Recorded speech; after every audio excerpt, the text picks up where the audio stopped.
Chapitre 84, Cérémonie de l'éclipse solaire. Cependant, Kyle n'avait pas non plus l'intention de renoncer à faire du nain le ministre de la technologie. Le ministre des Finances, Salusin Ho, a déclaré. Jusqu'à présent, le poste de ministre de la technologie avait d'abord été occupé par Zhaol, puis par de nombreux hommes lézards après elle. Pourquoi le donnez-vous à un nain, qui était autrefois esclave ? Vous dites des choses étranges, monsieur le ministre des Finances. Depuis quand l'espèce compte-t-elle lorsqu'il s'agit du poste de ministre de la technologie ? Pour moi, il semble que vous disiez que les anciens ministres de la technologie avaient jusqu'à présent reçu cet honneur parce qu'ils étaient des hommes lézards, quel que soit leur talent. Zhaol était-il ce genre de personne ? Salusin s'inclina. Ce n'est pas ce que j'essayais de dire. Alors êtes-vous d'accord pour dire que Zhaol et tous les autres ministres de la technologie étaient talentueux et compétents en technologie, quelle que soit leur espèce ? Oui, mais ils étaient aussi tout. Salusin était sur le point de parler de la tradition selon laquelle les hommes lézards étaient ceux qui composaient le gouvernement jusqu'à présent, mais Kyle fut plus rapide. Homme lézard ? Je ne peux pas rencontrer tous les ministres de la technologie qu'il y avait jusqu'à présent, mais le fait qu'ils étaient tous des hommes lézards était dû au fait que les hommes lézards étaient les plus talentueux de leur époque, n'est-ce pas ? Ce n'est tout simplement pas le cas cette fois. Kyle avait rendu hommage à tous les rois des générations précédentes, il était donc difficile pour Salusin de faire valoir son point de vue. Sa compétence est remise en question, Votre Majesté.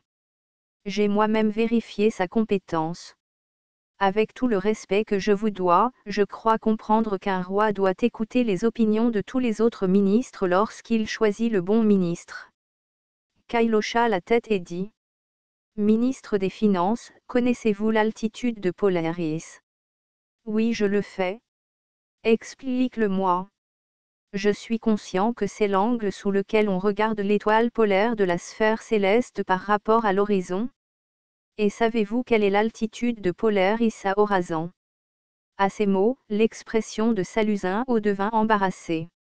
L'altitude de Polaris était déterminée par la latitude, grâce à laquelle on pouvait déterminer l'heure du coucher et du lever du soleil. L'astronomie et l'arithmétique étaient des connaissances de base pour les aristocrates, donc Salusin connaissait également l'altitude de Polaris, mais ne se souvenait pas du chiffre demandé par Kyle. Parmi les autres ministres, le ministre de l'astronomie a pris la parole. Je sais cela. Répondre. L'altitude d'Horazan du Polaris est de 32 degrés et demi. Les autres ministres étaient soulagés. Si le ministre de l'astronomie n'avait pas répondu, le nain aurait donné une réponse qu'il avait préparée au préalable. Il pensait que tout cela faisait partie du plan de Kyle, mais ce n'était que le début. Alors connaissez-vous l'altitude du Polaris à Maganen et Zarin ? Pardon ? Je vous ai demandé si vous connaissiez l'altitude de Polaris à Zarin, la ville elfe au bord de la côte nord, et à Maganen, le village à l'extrême sud. Je ne sais pas, a-t-il quelqu'un qui sait ? Même le ministre de l'astronomie, qui avait confiance en l'arithmétique, n'a pas pu répondre cette fois. Il ne savait pas à quelle distance se trouvaient Zarin et Maganen, et même s'il le savait, il avait seulement mémorisé la valeur de l'altitude de Polaris d'Horazan plutôt que d'avoir calculé la réponse, donc cela ne servirait à rien. Ruff, qui était resté silencieux et avait la tête baissée jusqu'à présent, dit alors. Je voudrais répondre. Poursuivre. L'altitude du Polaris de Zarin est de 37 degrés et demi et celle de Maganen du Polaris est de 30 degrés. Comment est-ce ainsi ? L'altitude de Polaris varie de 1 degré tous les 250 lits. Donc, puisque vous devez aller au nord de 1250 lits jusqu'à Zarin à partir d'ici, l'altitude de Zarin de Polaris serait de 5 degrés plus élevée, et Maganen est à 625 lits au sud d'ici, donc 2,5 degrés seraient soustraits. Kyle hocha la tête. C'est exact. Vous avez répondu à ce que les ministres ici présents ne pouvaient pas répondre. À ces mots, le ministre de l'astronomie s'avança. Dans quelle mesure êtes-vous satisfait d'une question et d'une réponse lors du choix d'un ministre ? Cela signifiait qu'il ne pouvait pas accepter cela. Kyle retint son sourire et demanda à nouveau. Bien. Il y a une rizière circulaire. Si le diamètre de cette rizière est de 12 marches, quelle est la superficie de cette rizière? Le ministre astronome réfléchit un instant et répondit. Vous obtenez l'aire d'un cercle en multipliant le rayon par lui-même puis par 3, donc la taille du paddy est de 108. Ruf, tu penses que c'est combien? Il sera environ 113 heures. Deux chiffres différents. À la réponse de Ruf, le ministre de l'astronomie s'est moqué de lui. Ce nain a mal calculé le rapport circonférence/diamètre du cercle. Non. N'avez-vous pas obtenu 108 parce que le rapport était supposé être de 3? Demanda Ruf. Puis Kyle a demandé à Ruf. Selon vous, quel est le ratio? Il est plus grand que 3, mais plus petit que 4. Tu as raison. Aux paroles de Kyle, le ministre de l'astronomie a demandé. Mais votre majesté, selon les théories algébriques de Zaol. Il est écrit 3. Cependant, les récents livres d'arithmétique importés de l'étranger montrent que la valeur est supérieure à 3 et inférieure à 4, tout comme l'a dit Ruf, et le raisonnement est soutenu par une formule. Il semble que vous ayez négligé vos études d'arithmétique. Plusieurs questions ont suivi, mais en raison de connaissances arithmétiques dépassées du ministre de l'astronomie, soit il a donné une réponse légèrement erronée, soit il a répondu plus tard que Ruf. Le ministre de l'astronomie n'a donc eu d'autre choix que de reculer. J'ai sous-estimé les études d'un petit pays, Votre Majesté. Ensuite, faites le fort et étudiez davantage. Vous n'avez pas besoin d'être gêné. Alors que l'ambiance dans la grande salle devenait lourde, Kyle s'éclaircit la gorge. Alors, cette affaire est-elle réglée? Non, Votre Majesté. Celui qui a exprimé son opposition était encore une fois Saluzin, le ministre de l'administration. J'admets que le nain est exceptionnellement compétent, mais n'avez-vous pas dit qu'il était esclave? Kyle hocha la tête. J'ai découvert que le père de Ruf était originaire de Danium, mais que sa mère était l'esclave de l'ancien ministre de la technologie d'Orazan. Après le décès de son père, la mère de Raf l'a élevé seule et, grâce à ses talents, l'ancien ministre de la technologie l'a envoyé faire de petites courses, lui donnant ainsi la possibilité d'entrer et de sortir du palais. Et pour cette raison, même s'il n'a pas reçu d'éducation formelle, les connaissances qu'il a acquises grâce à l'observation sont comparables à celles des fonctionnaires du département technologique. Comment pourrais-je le renvoyer simplement parce qu'il était esclave? Saluzine secoua la tête. C'était une ligne qu'il ne pourrait jamais concéder. Le département de technologie n'était que légèrement au-dessus du département de chasse en termes d'importance. Il fabriquait divers outils ou machines dont le palais avait besoin, c'était donc pour la plupart des artisans qui n'étaient pas très appréciés. C'était un siège que Saluzin et les autres aristocrates des hommes lézards n'avaient aucune raison de ne pas abandonner, mais c'était aujourd'hui la première réunion du jeune roi, et Saluzin estimait que cette petite concession serait cruciale pour orienter l'opinion publique à l'avenir. Non, vous ne devez pas. Parce qu'il a un statut bas. Ferroable. Compagnie. Oui. Dit Saluzine. Ce n'est pas un simple argument selon lequel ce nain a un statut inférieur. La raison pour laquelle Votre Majesté est roi est parce que Votre Majesté a hérité du sang du grand roi Dragon Tonnerre, et la raison pour laquelle les ministres ici aujourd'hui sont dans cet endroit est parce qu'ils sont les descendants des guerriers qui ont combattu aux côtés du grand Dragon Tonnerre. Roi. Il en va de même pour le nain. Les nains ont été les ennemis de Black Scale jusqu'à la toute fin. Et même après la construction de ce pays, ils ont tenté de préparer une rébellion. Ce nain est le descendant de ce genre d'épée. Aux paroles de Saluzin, les autres ministres lui jetèrent des regards d'admiration. La logique était que tous ceux qui assistaient à cette réunion étaient ici à cause du sang dont ils avaient hérité, donc si Kyle voulait faire du nain un ministre, il irait à l'encontre des traditions de la famille royale. Kyle pensait différemment sur la question, mais à partir de maintenant, la rhétorique était importante. Ne savez-vous pas ce que signifie l'amour pour le peuple? Dans le passé, le guerrier tatar combattit 10 trolls pour sauver un halfling, et le roi dragon tonnerre ouvrit les portes aux esclaves. Puisque le nain a un talent inhabituel, pourquoi ne peut-on faire aucune exception? Les choses deviendront incontrôlables, à une exception près. Si d'autres sont autorisés à devenir ministres même s'ils ne sont pas des hommes lézards, qui sera aux côtés de votre majesté? Pensa Kyle. Ceux qui ne sont pas des hommes lézards.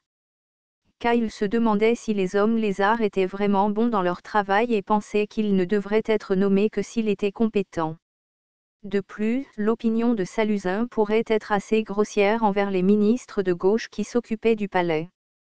Cependant, il semblait que l'affaire avait touché un point sensible chez tous les hommes lézards aristocratiques. Ils s'inclinèrent tous et crièrent. Votre Majesté, je vous demande votre gentillesse. Nous implorons votre gentillesse. Kyle dit alors avec un visage désapprobateur. Très bien alors. Je vais devoir réfléchir à cette question pendant un moment.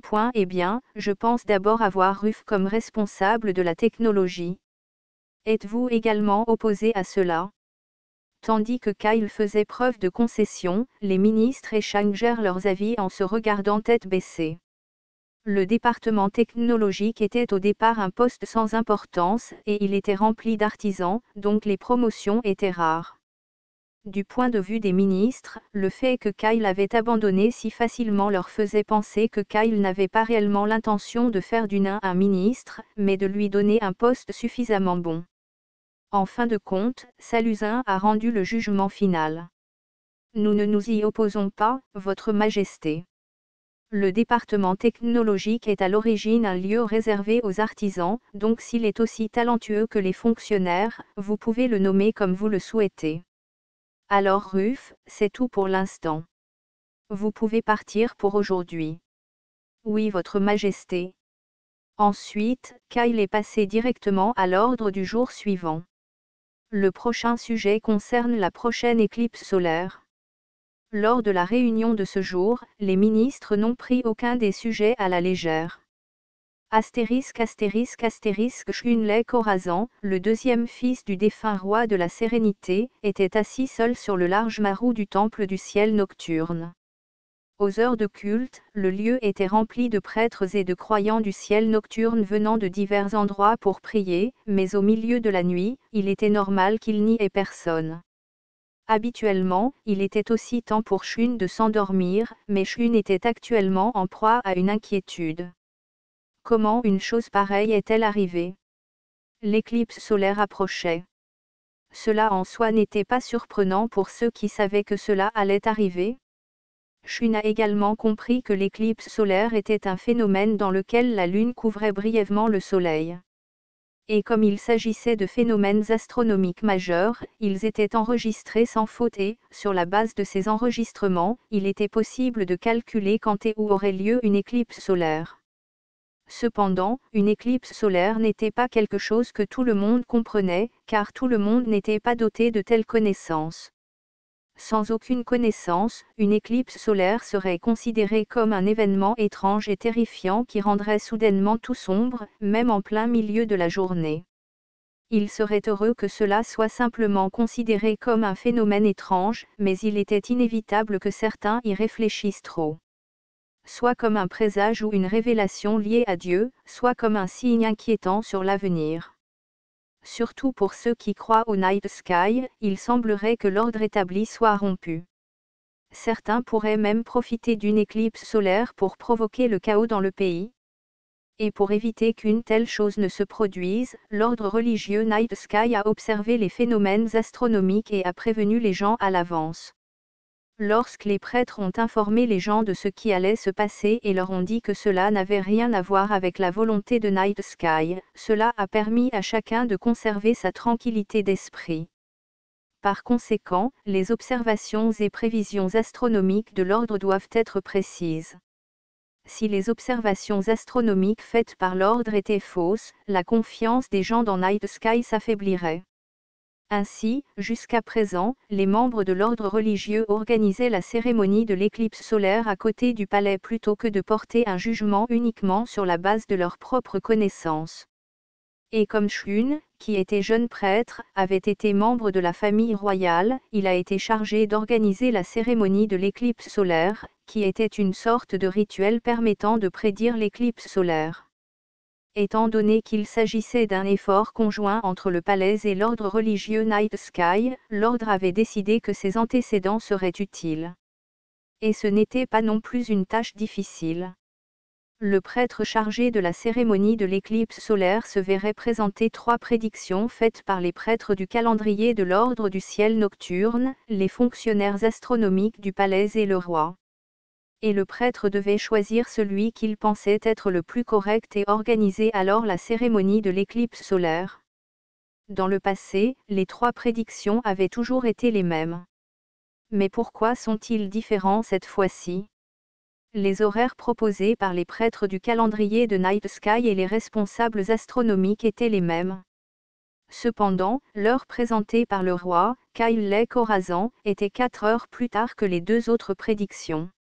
Un li est une unité de distance traditionnelle chinoise et est normalisée à un demi-kilomètre. Le nombre brut était 675, mais les calculs ne correspondent pas.